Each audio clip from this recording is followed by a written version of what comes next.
what's the latest then there? So what's taking place? Basically, there's more strikes, I take it. More strikes been announced. Yeah, so I mean, this is just adding on to the action that's already been announced for December by the RMT Union, and the TSSA have said there's been a breakdown in talks, and they've called out on strike as well. So the TSSA strikes generally don't have as big an impact as those by the RMT, but there will be some impact which the train operators and Network Rail will have to work through.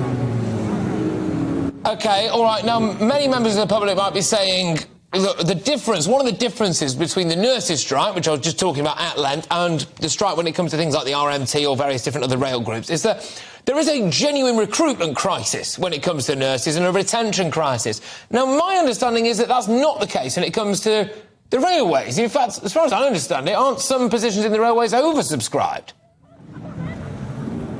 Well, actually, there is a difficulty at the moment on the railways with availability of staff. This is due for a number of reasons. Training is a complicated thing on the railways, and training during COVID was massively impacted. For instance, you couldn't put 2 people in a cab. Operators, although COVID is largely been and gone, and the pandemic is effectively over, operators are still feeling the effect of that and will continue to do so.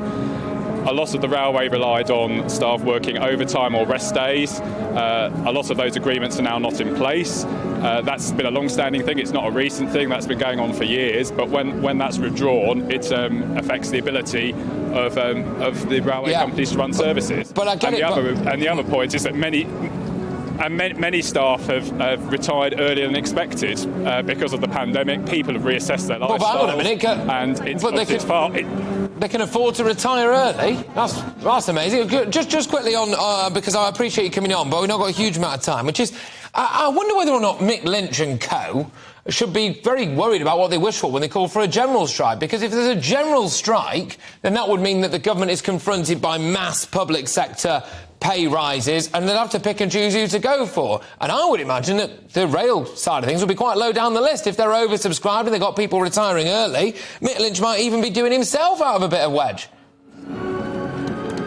Well, I don't think it's fair to say the railways are oversubscribed with staff at all. Operators are struggling to recruit and to fill the vacancies that they've got. And because it takes so long to train a new driver, for example, it takes over a year. It's not a quick process, and once you get on the back foot, like some of the operators like Avanti West Coast have done, it's been widely reported, it takes a long while to catch up. But you're right in the sense that people have reassessed their lifestyles. People aren't as reliant on the railways as they were pre-COVID. Travel patterns have really changed. More people are travelling for leisure than before COVID, but far fewer people are travelling for commuting and business. So people are less reliant on the railway than they were. So that is very true.